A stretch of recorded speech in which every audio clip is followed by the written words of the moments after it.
इस समय हम लोग इजराइल में है, तेल अवीव की ओर जा रहे हैं। दिन भर हम लोग दक्षिण इजराइल के उस इलाके में थे जहां जबरदस्त गोलाबारी भी हो रही है और इजराइल की सेनाएं हमास के आतंकवादियों को पीछे धकेलकर दक्षिण इजराइल के अपने इलाके को सुरक्षित करने का प्रयास भी कर रही है। लेकिन इस समय खतरा केवल एक सीमा पर नहीं है, एक से अधिक सीमाओं पर तनाव लगातार बढ़ता जा रहा है।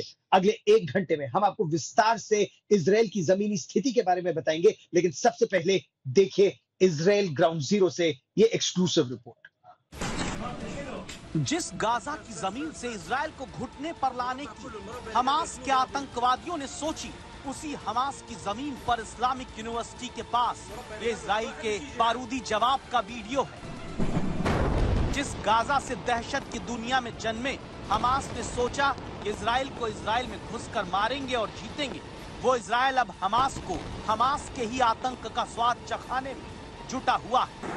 गाजा पर एयर स्ट्राइक इजराइल करता है तो तबाही का अंदाजा इस वीडियो से लगाइए, जहां ऊंची ऊंची इमारतें इजराइल के इंतकाम की मिसाइल से मिट्टी कर दी जा रही हैं और हमास की बर्बादी का काला धुआं आसमान में ऊंचा उठता नजर आता है। ये सारे धमाके 7 अक्टूबर से अचानक इजराइल में घुसकर हमला करने वाले हमास के किए धरे का नतीजा है, जिसका खामियाजा अब आतंकी संगठन के ठिकानों के साथ गाजा के 1 लाख से ज्यादा लोगों को उठाना पड़ रहा है। ऐसा क्यों हो रहा है? इसलिए ये वीडियो आपको देखना जरूरी है, जहां आसमान में आपको रॉकेट की जंग नजर आएगी। ये रॉकेट इजराइल के ही खिलाफ पैदा हुए आतंकी संगठन हमास की तरफ से छोड़े गए। निशाना इजराइल का अश्कलोन बनता है, इजराइल का दक्षिण तटीय इलाका अश्कलोन। इन रॉकेट की बौछार के बीच इजराइल और गाजा के बीच की पल पल की रिपोर्ट। आज तक संवाददाता गौरव सावंत और आशुतोष मिश्रा गाजा से सिर्फ 10 से 15 किलोमीटर की दूर पर इजराइल के अश्कलोन से युद्ध के बीच आपको भेज रहे हैं, जहां पता नहीं होता कि कब कौन सी मिसाइल आकर गिरेगी। ये यहाँ लगातार रॉकेट फट रहे हैं। हम एक सुरक्षित इलाके में जाने की कोशिश कर रहे हैं। एक शेल्टर है जहां अंदाजा नहीं होता कि आपको गाजा से भेजी गई मिसाइल से बचने के लिए कुल कितना वक्त मिलने वाला है। रॉकेटों के आने तक महज 30 सेकंड का समय होता है। उस 30 सेकंड में भागकर जो सबसे पास का शेल्टर है, बॉम्ब शेल्टर, वहां पर बचाव करना होता है। जहां कब आपके आसपास कोई रॉकेट आकर गिर जाएगा सोच भी नहीं सकते। अभी 5 मिनट पहले लगभग यहाँ पर भारी जो है रॉकेट का हमला हो रहा था और अब अचानक से इस पूरे इलाके में देखिए नुकसान हुआ, बड़ा सा शेल गिरा। आज तक के रिपोर्टर जांबाजी के साथ युद्ध की साहसिक रिपोर्टिंग जिस जगह से कर रहे हैं, इसे आपको हम नक्शे पर दिखाते हैं। बीच का पूरा बड़ा इलाका इजराइल है, जिसमें पश्चिमी हिस्से में छोटा सा हिस्सा गाजा का, पूरब में वेस्ट बैंक का इलाका और गाजा से सटा हुआ है इजराइल का अश्कलोन। इसकी गाजा से दूरी हमने आपको अभी बताई है केवल 10 से 15 किलोमीटर। यानी गाजा जो इजराइल पर रॉकेट से हमले कर रहा है, उस हमले की जगह के बेहद पास आज तक के संवाददाता मौजूद है। ये एक एक्टिव वॉर जोन है। ये देखिए लगातार रॉकेट दागे जा रहे हैं, लगातार ये रॉकेट दागे जा रहे हैं। हमको सुरक्षित इलाके में जाने को बोला जा रहा है। हम सुरक्षित इलाके में भागने का यहाँ से प्रयास कर रहे हैं। किसी भी समय यहाँ कुछ भी हो सकता है और कभी भी यहाँ पर बम गिर सकता है, कुछ भी हो सकता है। हम एक सुरक्षित इलाके में जाने की कोशिश कर रहे हैं। ये एक शेल्टर है। अब कुछ देर इस वीडियो को देखिए।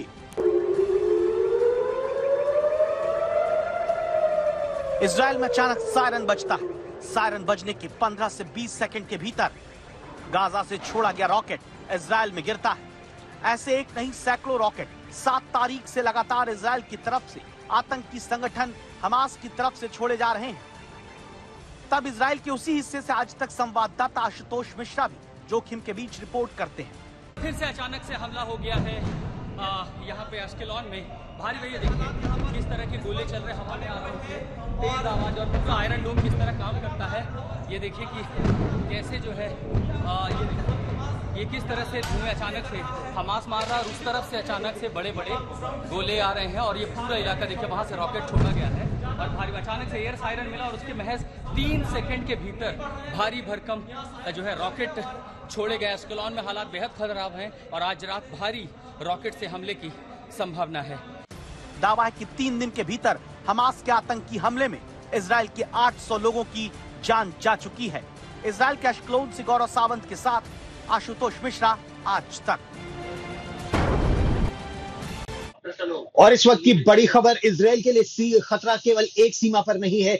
एक तरफ हमास के साथ तो लड़ाई हो ही रही है, दूसरी तरफ हिजबुल्लाह के लड़ाकों के साथ भी लड़ाई बढ़ने का अंदेशा है। और इजराइल ने गोलान हाइट्स पे सीरिया से लगी अपनी सीमा और लेबनान से लगी अपनी सीमा पर भी तैनाती बढ़ा दी है। वहां पर भी कुछ स्ट्राइक्स हुई है जिसमें इजराइल को अंदेशा था, आशंका इस बात की थी कि कुछ लड़ाके घुसने की कोशिश कर रहे हैं। वहां पर भी फायरिंग हुई है और आने वाले समय में इस क्षेत्र में भी खतरा और ज्यादा बढ़ेगा। यानी इजराइल के लिए खतरा इस समय 2 सीमाओं पर है, एक हमास के साथ दक्षिणी सीमा पर और एक उत्तरी सीमा पर, जहां पर न केवल सीरिया बल्कि लेबनान के साथ भी हमास ने हिजबुल्लाह के लड़ाके वहां पर अपनी घुसपैठ करने की फिराक में है। हमास ने भी हिजबुल्लाह से मदद मांगी है, लेकिन इन सब के पीछे तार जो जुड़ रहे हैं वो सीधे तौर पर इजराइल के मुताबिक ईरान से जुड़ रहे हैं। इस वक्त की बड़ी अब प्रश्न यहां ये उठता है कि आने वाले समय में क्या होगा, क्योंकि इजराइल ने कह दिया है कि वो हमास के खतरे को पूरी तरह से जड़ से मिटा देगा। लेकिन आज तीसरे दिन भी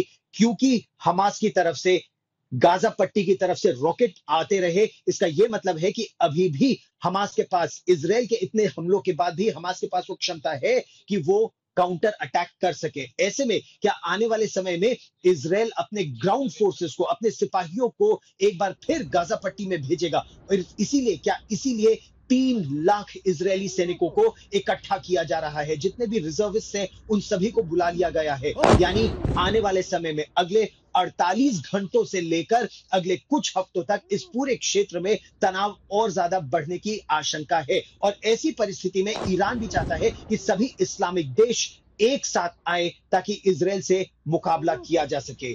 खतरा लगातार बढ़ता जा रहा है।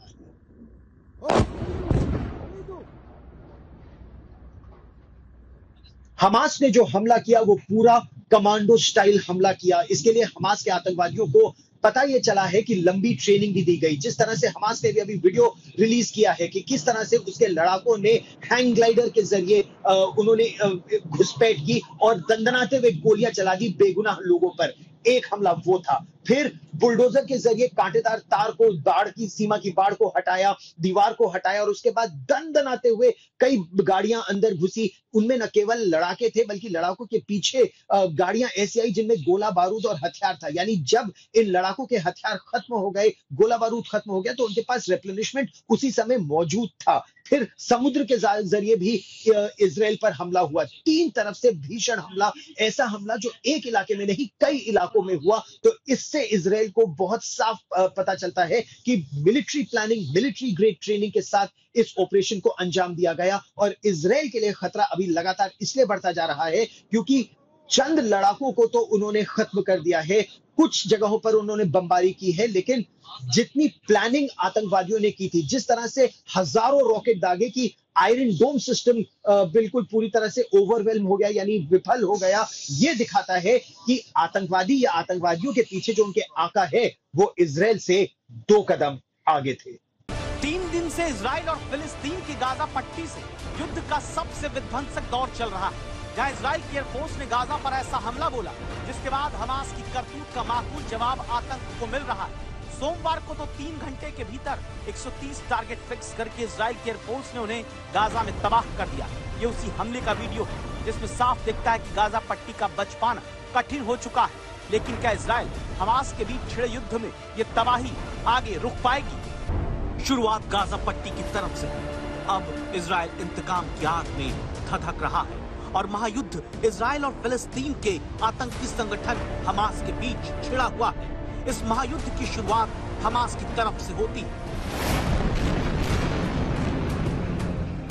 ऑपरेशन अल अक्सा फ्लड की घोषणा के बाद सिर्फ 20 मिनट में हमास ने गाजा पट्टी से इजराइल की तरफ 5000 से ज्यादा रॉकेट दागे।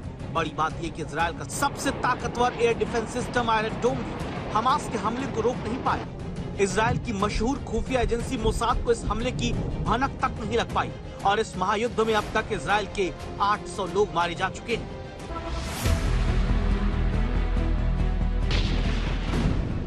आज हम आपको इजराइल के एयर डिफेंस सिस्टम आयरन डोम के बारे में बताएंगे। वो किस तरह से काम करता है और इस बार क्यों हमास के आगे फेल हो गया। आपको बता दें कि इस दफा इजराइल के लिए गाजा पट्टी वालों की रणनीति बिल्कुल अलग थी। एक तरफ तो उन्होंने हवाई हमले किए, दूसरी तरफ उन्होंने घुसपैठ भी की। 7 अक्टूबर की सुबह गाजा और इजराइल की सीमा। गाजा और इजराइल के बीच की सीमा पर मजबूत बाड़ेबंदी है, जहां दीवारों के ऊपर कटीले तार, कैमरे और ग्राउंड मोशन सेंसर लगे हैं और सेना लगातार यहां गश्त करती है। हमास के आतंकियों ने इस बाड़ेबंदी को बुलडोजर से गिरा दिया, तारों को काट दिया गया। जमीन के रास्ते पिकअप ट्रक, कार और बाइक से, समंदर के रास्ते स्पीड बोट से और आसमान के रास्ते पैराग्लाइडर के सहारे आतंकी इजराइल में घुस गए। उन्होंने सैनिकों को मारा, आम नागरिकों का कत्लेआम किया और कई लोगों को उठाकर गाजा ले गए। इजराइल का दावा है कि हमास के करीब 1000 लड़ाकों ने घुसपैठ की। इसके बाद शुरू हुआ इजराइल का इंतकाम।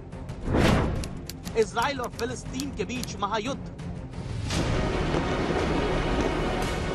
अब कभी गाजा पट्टी की तरफ से बारूदी धुआं उठता दिखाई देता है, कभी इजराइल पर हमास के आतंकी हमला कर रहे हैं। अब तक इजराइल ने गाजा में हमास के 500 से अधिक ठिकानों पर हमला किया और इजराइल की सेना ने जवाबी कार्रवाई में हमास के 450 से अधिक आतंकवादियों को मार गिराया।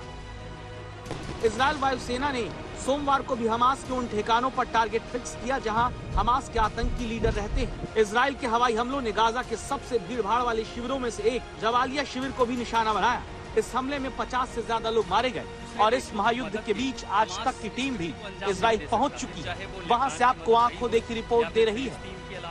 धमाके के बाद भी दरअसल एक चीज जो नहीं बदली है वो ये है कि एस्कलोन जहां तक कल रात तक शांति थी, 24 घंटे भी नहीं हुई और अचानक फिर हवा में लगातार फाइटर जेट स्क्रैम्बल कर रहे हैं। जाहिर है देख पाना मुश्किल है बहुत ऊंचाई पर, लेकिन उनकी आवाज़ जो गड़गड़ाहट है उससे पता चल रही है कि किस तरह का नुकसान जो है हमास करने की कोशिश कर रहा है। हालांकि उनको न्यूट्रलाइज करने के लिए जो है एयरफोर्स जेट भेजे गए कि जहां से रॉकेट आ रहा है उनके पॉइंट, उन इलाकों को सबसे पहले डिस्ट्रॉय किया जाए ताकि आगे नुकसान ना हो। और अब जो नुकसान हुआ है वो इन सड़कों पर आप उसकी तस्वीरें देख रहे हैं। एक बड़ा सा रॉकेट गिरता है और सड़क पर कितना बड़ा छेद, ये समझिए।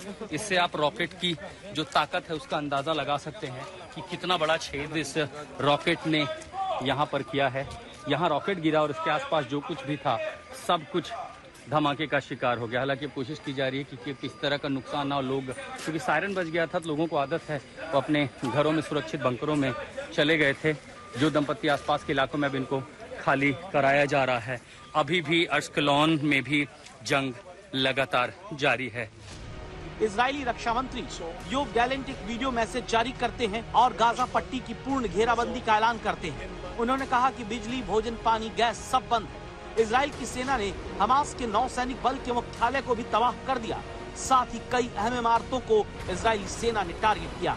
इजराइल भले एक के बाद एक एयर स्ट्राइक कर रहा, लेकिन हमास के आतंकी भी इस महायुद्ध से पीछे नहीं हट रहे। ऐसे में इजराइल को ये चिंता खाई जा रही है कि हमास ने उसके मजबूत एयर डिफेंस सिस्टम आयरन डोम को चकमा कैसे दिया। गाजा पट्टी से इजराइल पर कई बार हमले किए गए, लेकिन हर बार इजराइल का मजबूत डिफेंस सिस्टम आयरन डोम उसे नाकाम कर देता है। इसे 4 किलोमीटर से 70 किलोमीटर तक दूरी से दागे गए रॉकेट, मोर्टार और तोप खाने के गोलों को रोकने और नष्ट करने के लिए डिजाइन किया गया। लेकिन इस दफा हमास ने खोजी आयरन डोम की कमजोरी। इस बार हमास ने सॉल्वो रॉकेट हमले किए, यानी कम समय में दागे गए रॉकेट। इस कारण आयरन डोम प्रणाली के लिए इन हमलों को रोकना मुश्किल हुआ। कहा जा रहा है कि सिर्फ 20 मिनट में 5000 से ज्यादा रॉकेट दाग दिए गए।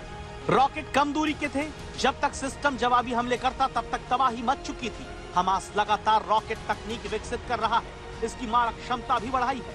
हमास के रॉकेट उसे रोकने के लिए दागी गई तामीर मिसाइल की तुलना में काफी सस्ते हैं। आयरन डोम अपने क्षेत्र में आने वाले रॉकेट को रडार की मदद से पहचानता है।